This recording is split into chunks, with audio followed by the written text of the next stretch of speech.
Hello, and welcome to the latest episode of Empower Your Menopause, the podcast where we talk about health, hormones, and happiness for women 40 and above.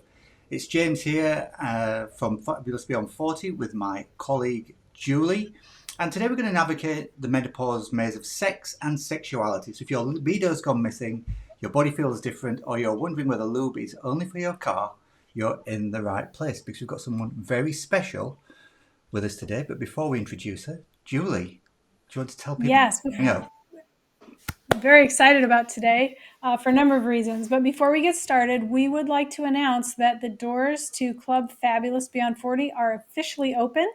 This is our membership for women 40 and above who want science-backed coaching, practical support, and a safe space for the messy middle. So you'll get access to guest experts like today's fabulous Milica every month, plus live coaching, plenty of resources, and an amazing community. So if you're ready to feel clearer, stronger, and more energized, this is where the magic happens.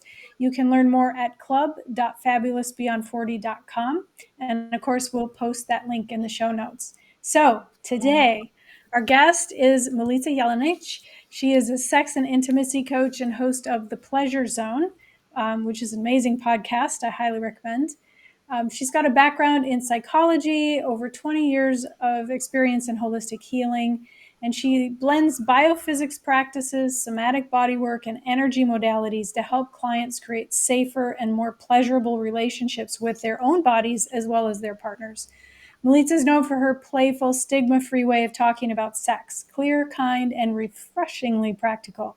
When she's not coaching or on air, she's with her family on their Southern Ontario homestead. So I love having conversations with Milica. Where should we start? Let's start with an easy one. What are some of the most common shifts you see? What are some of the most common shifts you see in desire during peri and post menopause? I can't speak today. And how do you explain like responsive versus spontaneous desire in kind of plain English? So let's do that in plain English. So I have to say that it's not consistent across the board, although a lot of times people assume that with menopause, there's a decrease in interest because there's an assumption that all of a sudden you dry up like a prune. That's not true. Okay. I have to say that I have probably equally as many women that come to me who are post and premenopausal who are more horny than they've ever been in their lives. And their bodies are responding to it. And then I have equally as many who feel like they've completely lost it.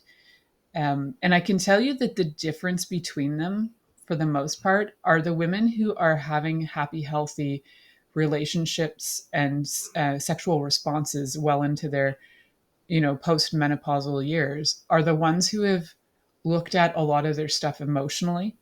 So they've dealt with their traumas. Not that you ever fully deal with your trauma, but you know how to navigate it, and you know how to work with yourself, and you know your triggers, and you have great communication skills, so you can speak with your partner about your desires.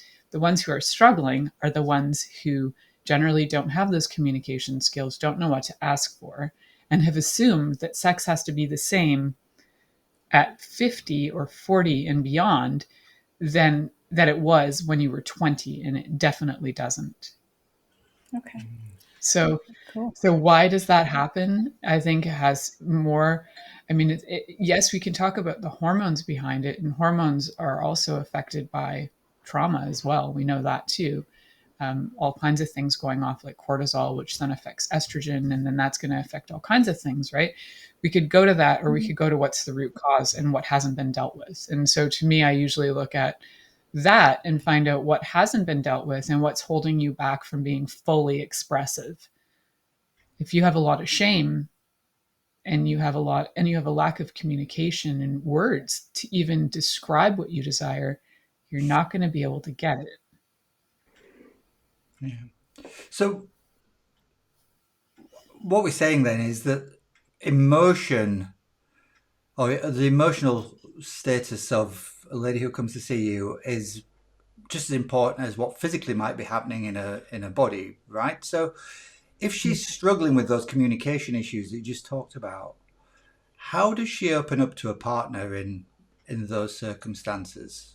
how does that conversation start? Clearly, some of the people you see are further ahead on that journey than others are. So what Yeah. advice do you give them? So for a lot of them that don't have the language, or even they don't even know what their options are, I usually guide them to. I have like a little freebie on my website called my yes, nos, and maybes list, and I guide people to that. I'm like, if you can't say the words, let's learn some words, and let's figure out what it is you are afraid of. Let's figure out what you like. And it's actually a really simple and vanilla list. I don't even get into kink there. And I'm a big fan of introducing kink after 40 because, or even before, as long as you have the communication to be able to navigate it.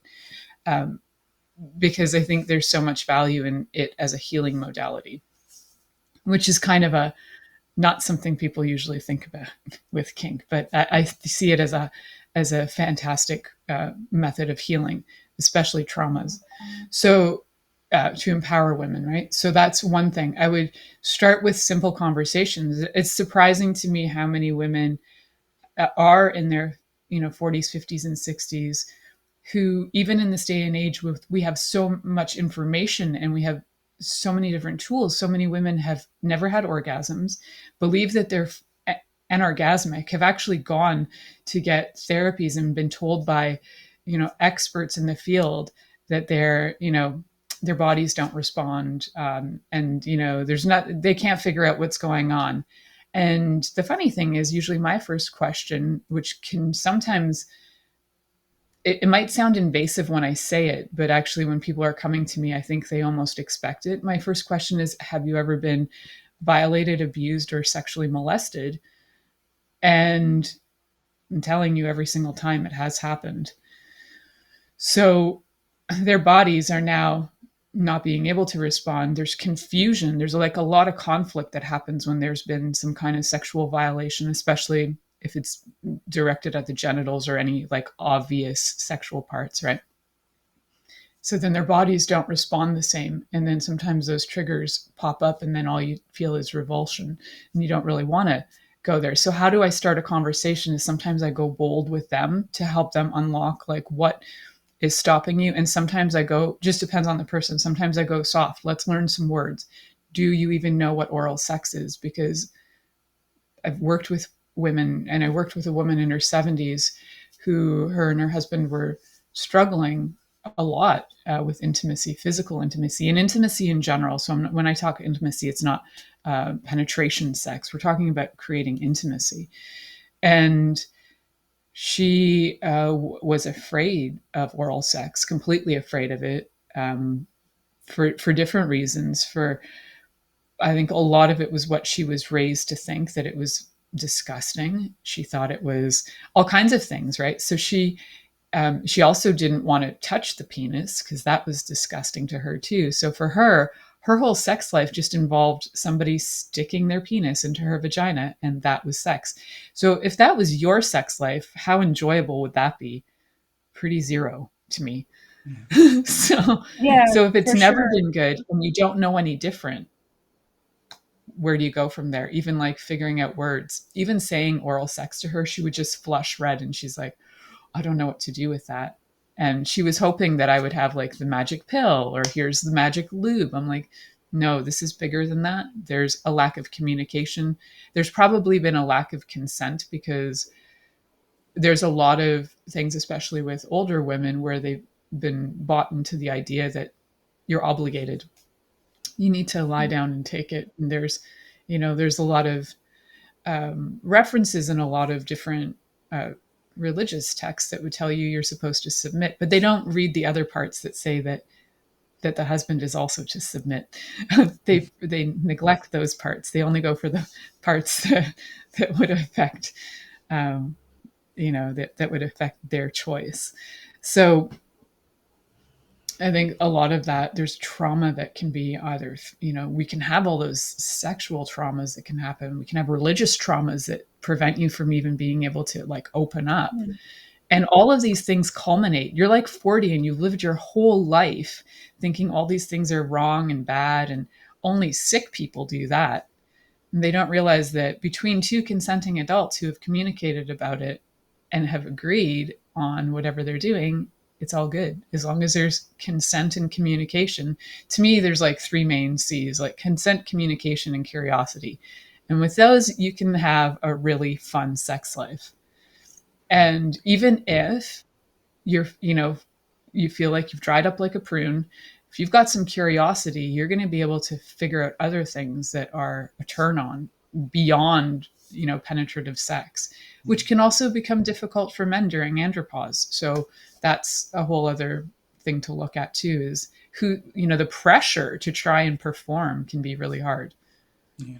One of the things that we get asked a lot about is people who said they've had a healthy, enjoyable, fun sex life with their partner, and then they reach a certain age, whether it be mid-40s, early 50s, and they just don't feel like it anymore, don't feel the same way or the same urges. I know you said that many of your clients actually come to you and they do still have urges and are feeling hornier than ever. But what about those women who feel as though they've got the three C's or had the three C's and then the three C's have kind of stopped? Yeah, so I would chalk that up to evaluating how great did you actually think it was? Because a lot of times we're like, it was great. I'm like, okay, if it was so great, then what happened? Because most of the time when I actually have an example that just happened recently, was a relationship where two people were like, the sex is great, we love it, blah blah. They ended up actually they're going through a divorce because the only thing they had that they thought was good was sex, and actually it wasn't good. And when I was working with them, I was like, wow, these guys they're actually lying to themselves. I didn't say that to them, I let them realize it on their own, but they were lying to themselves, and that they were desperately holding on to the good sex to make sure that they had a good relationship, and they weren't willing to look at, was it fully consensual? Were they fully able to ask for everything they desire? Was their partner responsive to that? Because they could have a great sex life because they think that their partner is offering something to them, but they haven't actually worked with different kinds of consent. And I love, there's actually a book called, I think it's called Gifting and the Art of Gifting and Receiving, the Wheel of Consent. And it's quite amazing at looking at the 4 different kinds of consent. So whether we're just allowing our partner to do whatever they want and we just accept it, that's like acceptance, right? Which happens 99% of the time, is like, there's no, would you please do this for me? I would really enjoy this, or I would really enjoy that. And thank you so much for doing this for me. Or a partner saying, may I, to you, and may I touch your shoulder? And if your partner says no, then it's not to get offended. So having this like open dialogue during the actual act can actually change things a lot. But if you've been doing things by rote, and a lot of people do that and they think it's been great because they've been doing the same thing forever, and they probably have the 3 main positions. I kind of joke about that. I'm like, so you've gone missionary, you've gone doggy style, and on a rare occasion you might ride in cowboy. But you probably have your 3 main things. But beyond that, like, how much foreplay and core play have you had? And foreplay, people usually chalk that up to about 10 minutes, but core play is like what you live, like your whole day, building up to your whole day. So if you've lost interest in your partner, are they fulfilling your love languages? Like, are they actually giving you words of affirmation on a regular basis? Are they having quality time with you? Or is the only time you're getting together is to have your half an hour of planned sex? Like, if that's the case, then you're not necessarily going to feel connected to your partner. That's another big C that's required. When connection starts to get lost, like, that happens in the internet, things get fuzzy. And when the connection gets lost and things get fuzzy, we're like, but wait a second, there's still a connection, but the connection is fuzzy. So we need to get clarity, another good C, on what's causing that. Another good C. But, C word is running rife, isn't it? yeah, I Yes, love the C indeed. word. Well, and I do love the C word, but we're not going to say that C word here. not just yet, but I find this really interesting because I think there's a big difference between sex and intimacy, and like you were saying, that intimacy and that communication that needs to happen for people to feel truly connected and comfortable being intimate with each other. And I find that in our generation, certainly, a lot of these things have been so taboo. We don't even talk about down there, right? We can't say vagina. We Down can't say there. clitoris. We can't say, we have to have little funny nicknames for our body parts because for some reason there's shame around that. So imagine we can't talk about our own biology. Imagine trying to carry that into a conversation about sex and intimacy. So it makes sense that that would be really difficult, especially when things are changing. So here's a question. If the brain doesn't feel safe, we know that the body isn't going to say yes, right? You were saying past traumas and processing these Yeah. things. What are, I know you So the start with weird the thing, communication, huh? yeah. So the brain, even if the brain doesn't feel safe, the body sometimes responds, which is problematic. That's what happens sometimes during being violated, right? Your brain will say no, no, I don't want this, but your body is being stimulated, and just as a response to stimulation, your body doesn't know the difference, and it just has Okay. stimulation happening, which creates a lot of confusion when it comes to like uh, we'll call it grape cases, I think. So this can go out on social media. Um, Sure. that is that is a huge issue. So then your body's been stimulated, you've said no, and every time after that, your brain has been trained to think that whatever happens, you just have to surrender to it, even though you don't want to, because you're in a situation that you could die if you fought or something like that, right? So Sure.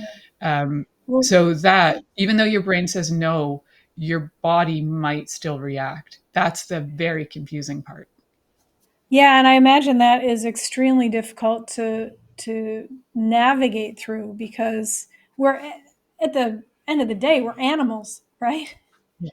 Yeah. And that's how biology works. Do you have any other favorite sort of downshift rituals to calm the nervous system, to sort of bring the mind and body into sync? Yeah. So I'm a big fan of being a solo practitioner before you bring it into partnership. So this can apply to anybody. Uh, to get your brain into sync is to actually give yourself permission. And I say this because I did these things on my own, and then I later realized that they were like I think some of them were actually written in some books, and I was like, wow, look at me being congruent with authors who have studied things. But to get myself out of trauma, because I was violated in my life, and I needed to be able to navigate how to get out of that, and I wasn't going to let that be my defining factor of who I am. And I also thought that short span of time in my life, I don't want that to rule my life. That was like 3 hours of my life. That shouldn't Mm. be my definition, right? So what I personally did was started to ask myself permission. I know this is going to sound wacky, but to calm down and to get into my own groove, I would be like, hey, body, is it okay if I put my hand like right here on my chest? And I was like, whoa, it was really a weird thing to start to ask myself permission, because I needed to retrust myself and to know that what I was asking myself and my body, because I'm my soul to me, and my body is this thing I wear like a piece of clothes. So in order to integrate those, I needed to start having a conversation with my body to see what it was okay with, and then to also see like what would you like? Because my brain might like want one thing, and my body will say, you know what, not ready for that. But my brain's like, no, just get over it. And so it's to figure out how to, because there's so many parts of us that they're not going to be in alignment with each other. So how do you get in alignment is start to ask the questions of whatever is going on, right? So ask your body, would you like to be touched? And how would you like to be touched? Because most Mm. of us have no clue. Yeah. We assume that there's like one kind of touch, and it's like, oh, some kind of like rubbing thing. And you're like, that doesn't work for me. So what kind of touch are there? And there's really great references to different kind of playful experimental ways to touch. One is a woman named Jaya, and she does the touch blueprint, and you 5 different kinds of touch, and those are fabulous ways to figure out what you actually like. And you might like a combination of things. And and then being able to say that to you. So once you know, when you've tried it with yourself, then when you meet a partner, you can say, you know what I discovered about me is I really, really like when somebody just can like hover over my body, and I like that heat between hands. I actually really like that, like heat between bodies. So it's more energetic than anything. Mm-hmm. And I love the intensity of energetic touch. Where some people like the intensity of having like deep massage, that doesn't work for me at all. So when somebody's like, I'll massage you. Yeah, no, please don't. Don't go with what everybody says. Massage your partner. No, they might not like it. So Sure. know what you like and then be able to say what you like. And those things are not so life threatening in a way to say, you know Mm-hmm. what, just start with like, let's touch hands and see how I respond to the touch on my hand before even heading off to the genitals or the breasts or anything that would be our obvious things. Let's start on the parts of the body that aren't so obvious, that might not be so triggering, and then work your way there. And it might take you a day, it might take you a year, but just take your time and honor your partner as they give you feedback. Like, yeah, that's good. I'm good right here, but don't go any further. And then Okay. and do that for yourself too. It just reminds me so much of the line of Monty Python and the Meaning of Life. No need to go stampeding straight for the clitoris. That's right. Love it. As is the nature of conversation, we've kind of moved around from different subjects here, Yeah. or through different areas of stuff that I think is really, really interesting. But for somebody who is looking to move their sex life back in a direction that they feel comfortable with, do you have a series of steps that you take clients through, or a process? What would be the first thing they do? Is it self-exploration? Is that Yeah, where it is you always start? self-exploration. Or is it Yeah. introspection first? I suppose what comes first, So the chicken or the egg? Is it kind yeah, of yeah. And it also depends on the person. So if there's a person who's coming to me who's very self-introspective and they do a lot of journaling, they know things, but they don't have any tools, physical tools to deal with that, then I'll be like, okay, let's go on to you doing self exploration with touch, and then maybe go watch some movies and see what you find intriguing. And I'll usually like recommend a pile of different things to watch that aren't like pornography, but they might see different sex scenes that intrigue them. And it really depends. I treat everybody so individually. I don't do protocol because I don't think people fit into protocols well. And I can see that there are certain protocols that can work, like get your blood work done and then let's look at things like that. I can get that. But then after that, it's all free for all. sure? So yeah, it really depends on the individual. And how do you get back to your sex life as you get back to you? Yeah. Because your sex life includes you. And most of the time, if you've excluded you, then your sex life goes to poo. Mm. So your desires aren't included, your even everything in your daily life. If it's all about everybody else, then you're not even including you in that. Oh, I'm driving Joey to the hockey game. I don't do hockey, by the way, but I'm doing all these things for the kids. I'm doing all these things for my husband, and then the whole like martyr syndrome kicks in, and it's like I do everything for everybody and nobody does anything for me, and then the anger and resentment kicks in. Well, that's just guiding you down a path to what the Gottmans would call the four horsemen of the apocalypse. So that would be, yeah, we don't want to go there. We want to be able to get into all these different ways of having strong communication, and that's actually the key to really good sex is great communication. And 99% of the time that's what's lacking, Yeah. even just That to makes get total back to where sense. you were Yeah. at. Yeah. Yeah. Well, and we talk a lot about self-care, and that's such a buzzword. I don't really like to use it, but right now I don't have a better term. But we talk a lot about setting aside that time to actually prioritize yourself. Yeah. All the metaphors, you can't pour from an empty cup, et cetera, et cetera. But it's true. Yeah, It's it very is true. true. And Yeah. designating, people are like, well, who has the time for that? Well, if you are not willing to set a time aside half an hour to have a conversation with your partner, then you don't want to invest in the relationship. What are you doing in it? I usually throw it out that simply, and people then go, oh, I'm like, so your partner is not worth half an hour of your time, and you and your marriage is not worth half an hour of your time. That says a lot about you and your character and what you think and what you value. And sometimes I do kind of get to a point where I kind of stab and jab people to wake them up. Yeah. I'm not Sometimes we need I'm not like a soft coach.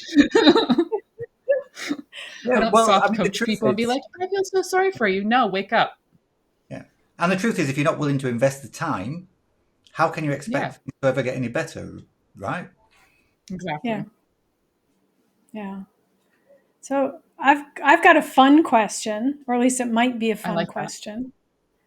Um, First toy roadmap. A toy roadmap. Okay. Like if somebody is curious and they feel a little bit, I don't know, Yeah. about sex toys, like where do you recommend they start? So I used to sell sex toys. Okay. So I did do a lot of, I was one of those like people who would come to your house and do those parties. So first thing I want to know about people is, where do you find you get your best stimulation from? Do you like clitoral stimulation? Do you like vaginal stimulation? Do you like anal stimulation? Do you like all three? Because there are toys that will stimulate all three. And then do you like to change, if you're masturbating with your hands, do you like to change the speed and the pressure? Because then you'll want a different kind of toy that has different speeds, levels, and pressures. And then you also want to know, do they have things like allergies, right? So some toys, if you're allergic to silicone, you definitely don't want a silicone toy. And Right. there are jelly toys out there. They're more like a jelly material. I'm not a fan of those. They hold like a lot of bacteria, even when you clean them with the right stuff. And they degrade really fast too. If they're touching other products, they'll degrade fast. And storing them and cleaning them is important for first timers with toys. So size will matter with toys too. My first toy, I didn't have any of that knowledge. And I just went for what everybody was saying. Go buy the rabbit. And the rabbit overwhelmed me. I was like, what do I even, I passed out. I was like overly stimulated. And I think my boyfriend at the time thought I might have been like electrocuted or something. He came in, he's like, are you okay? I was like, I don't even know what just happened. That was like too much for me. Um, and it depends on too, if you want to have partner play with them, so you can have remote controls and all kinds of great different things. You know, you can have like the panty vibrators where you're like going out to dinner because you guys are getting kinky and now you're trying to turn your partner on at dinner. Like it just depends on what you guys are into. And for your first toy though, yeah, mostly how do you like to be stimulated is number one. And then what kind of feelings of the material do you like? And always keep them clean and store them properly so that, like who wants to go for a jelly sex toy that you threw under your bed and then there's cat hair all over it? Ow, like gross. so, so store them properly. I'm just going to give you a really gross example just to make you think about storing them properly, keeping No, them clean. that's true though, because we do have a microbiome in our Yeah. private area, so we need to, as much in the vagina and the intimate areas as we do inside the gut. So we have to look after those things. And Yeah. then one Yeah. one other question, because I know a lot of women in this phase of life start having some aches and pains in places they didn't used to before, for various reasons. Mhm. What are some positions that might be a bit more comfy, or like pillows and props that can help make that a bit more comfortable? Yeah. So I think so depending on the situation, if a woman has like vulvodynia or vaginismus, I would want to look further into what's going on in case there is something medically going on there. Sure. It's not common that there is. Usually, what again, if you get to the true history of that person, there usually is stored trauma in there, and then doing different things to get that out first, and then do any position you like. But if there are, yeah, I do like props, different pillows and things, and there are like specialty sofas out there that are really cool. They have like an S curve, and you can do different things with them, so you're more comfortable. They're about $700. So if you want to invest in something like that, And then they have like washable fabrics on them, and they're lovely. And they're sometimes sold as yoga sofas, but they're so they're not really yoga sofas. They just help you stretch in different ways. And so those can be handy, especially if you need more support. But to me, I'm like the queen of doggy style. Like that is my favorite all-time position of all time. So I think everybody just needs to know what is your favorite position. And if you can't get in that anymore, let's find out why. Have you had hip surgery? Has something happened? Can we support your body in different ways? And if you've had some kind of surgery, getting some fun things involved, like sex swings, so that you can actually hoist your body is really fun. When you look into sex swings, though, some of the like low end ones are awful. Tried them. They actually like cut into your flesh. They're not made for a body that's more than a size 2. So you want to kind of like get ones that are better, stronger. And it's helpful to have a husband in construction who can like find the support beam and, put it in the right place so you don't tear your ceiling down. So, Yeah. It's like quality matters, right? yeah, quality. And these things, you do want to get quality, especially with toys. I'm not a fan of getting like that $10 toy that's going to degrade. Get the ones too that are rechargeable, because those batteries too, if you leave them in there too long, oh man, I wouldn't want to stick that in my body. So yeah, luckily most of them now are rechargeable. But yeah, support systems of any kind. There's so many out there. Swings, slings, you name it. They're so great. We've talked about a heck of a lot of stuff, and half an hour's flown past, and I sense we could be on here for an absolute age. Hours. But I wonder if you could distill things down. If you could say either one thing to every woman in the world, or change one thing for every woman in the world, what would that be? What would be the defining thing that could almost negate you doing your job if you could make that happen? And I'm not trying to put you out of work, by the way. Yeah.